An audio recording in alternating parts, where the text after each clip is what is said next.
Bem-vindos a mais uma análise. Vamos direto ao ponto, porque hoje a gente vai entrar num assunto que é meio silencioso, mas que está transformando completamente a paisagem de muitas comunidades de fé. A gente vai falar sobre a crescente disparidade demográfica nas igrejas. E, mais especificamente, os motivos, muitas vezes invisíveis, que estão levando os homens a se distanciarem. A ideia aqui não é apontar o dedo ou achar um grande culpado, sabe?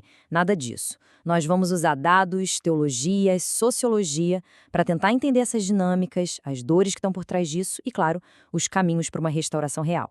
Bom, é só a gente bater o olho nos bancos da maioria das congregações modernas para notar um desequilíbrio demográfico que grita, né? A presença de mulheres e crianças costuma ser muito, mas muito maior que a de homens, principalmente na faixa etária adulta, ali no auge da fase produtiva. E aí bate aquela curiosidade inevitável. Por que será que tantos homens modernos se sentem tão alienados ou simplesmente desconectados da vida comunitária e espiritual? Para responder isso, a gente precisa olhar bem além da superfície. Parte 1. O afastamento masculino. Vamos dar uma olhada nas raízes históricas disso. Olha só como as coisas se desenharam ao longo do tempo. Historicamente, a prática religiosa cristã passou a ser super associada a coisas como cuidado, afetividade e o ambiente doméstico. Por outro lado, pensa em como funciona a socialização masculina típica, né? Geralmente o foco vai direto para a ação, para a provisão, para a competição e para o pragmatismo. Sem querer, isso acabou criando uma espécie de fenda cultural. O ambiente eclesiástico muitas vezes acaba parecendo distante da linguagem e das experiências que realmente moldam o dia a dia do homem. É como se a igreja falasse uma língua e o mundo masculino falasse outra. E as fontes documentam essa percepção de um jeito bem direto, viu?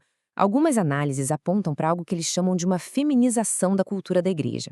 Sendo bem imparcial aqui, o que a gente observa nos relatos é que, ao focar demais em evitar qualquer tipo de conflito e priorizar quase que totalmente o sentimentalismo, o espaço acaba perdendo um pouco daquele rigor intelectual ou da firmeza no debate.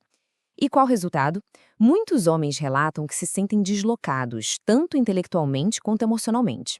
Fica parecendo que a liturgia simplesmente não conversa mais com as inquietações deles. Parte 2. Dinâmicas relacionais. Como as expectativas e as falhas jogam nesse cenário. Descendo agora para o nível mais micro, do dia a dia, a gente vê que as dinâmicas interpessoais e conjugais podem afastar os homens sem nem perceber. O ponto central aqui é notar comportamentos bem específicos que vão corroendo as relações. Sabe aquela coisa das comparações espirituais constantes? Tipo apontar para o membro da igreja e dizer, olha lá o marido fulano. Ou transformar qualquer momento de lazer numa tensão teológica enorme. Tem até casos onde a intimidade vira uma moeda de troca baseada em mérito espiritual. E, gente, a gente precisa ter muita empatia aqui, porque, na grande maioria das vezes, essas atitudes nascem de uma intenção boa, do desejo genuíno de ver o outro crescer na fé. Mas, na prática, elas criam fardos que são insuportáveis. O excesso de cobrança quase sempre afasta em vez de aproximar. E isso tudo deságua no que chamamos de legalismo relacional.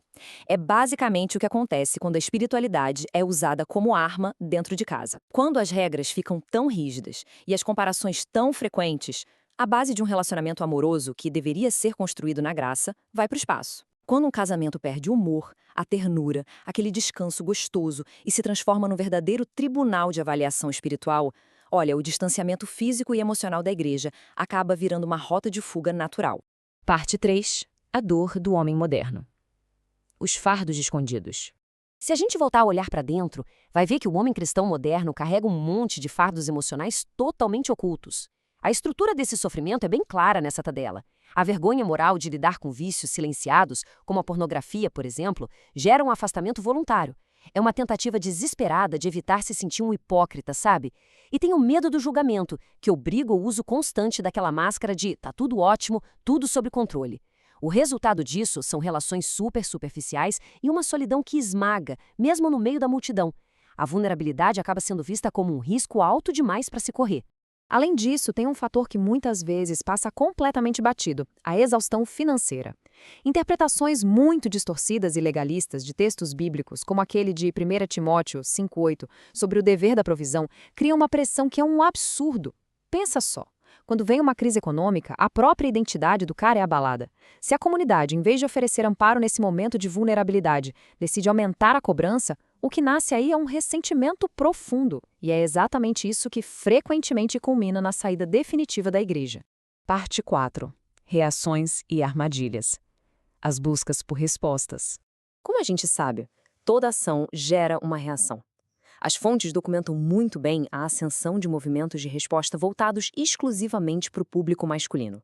A gente está falando de grupos que tentam resgatar essa identidade através de retiros, testes de resistência física e um chamado bem direto à liderança e à responsabilidade.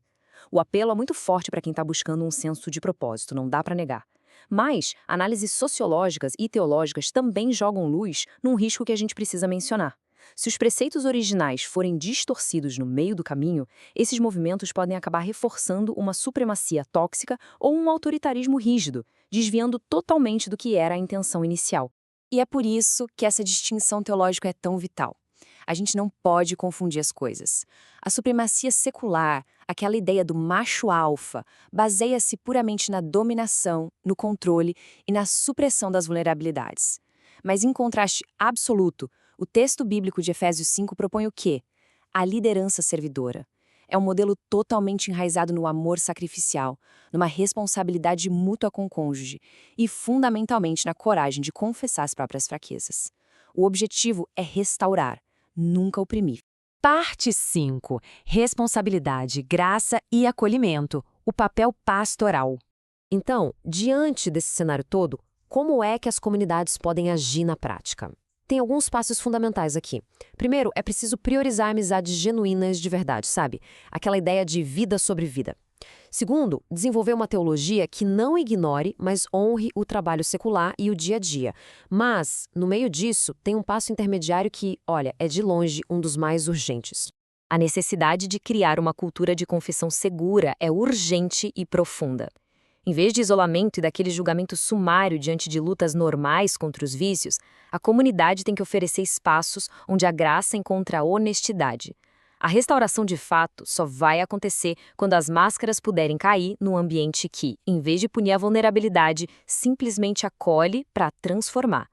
É a cura pela confissão em um lugar seguro. Parte 6. Construindo uma comunidade madura, olhando para o futuro. No fim das contas, o grande objetivo não é apenas trazer de volta quem saiu pelos fundos, mas sim construir um ecossistema que seja saudável para todo mundo. A maturidade real de uma comunidade se revela através do respeito mútuo. Sinais claros de que a coisa está saudável incluem um reconhecimento empático das dores, tanto dos homens quanto das mulheres. É quando a cobrança exaustiva dá lugar ao descanso emocional e à graça. É quando as palavras deixam de ser usadas como armas e passam a edificar. E, acima de tudo, é promover uma compreensão de identidade que seja baseada lá no amor sacrificial e totalmente livre de estereótipos que são puramente culturais. E isso leva a gente direto para a nossa reflexão final de hoje. Entendendo todas essas dinâmicas complexas, o desafio agora não é ficar caçando culpados dentro de casa ou nas instituições. Na verdade, é questionar de forma ativa as nossas próprias atitudes diárias. Como a gente pode transformar o ambiente ao nosso redor num local onde o acolhimento sempre fale mais alto do que as exigências irreais? Afinal, a verdadeira força de qualquer comunidade está na capacidade de curar, restaurar e caminhar lado a lado. Fica aí esse pensamento provocador para a gente continuar refletindo. Até a próxima análise, pessoal!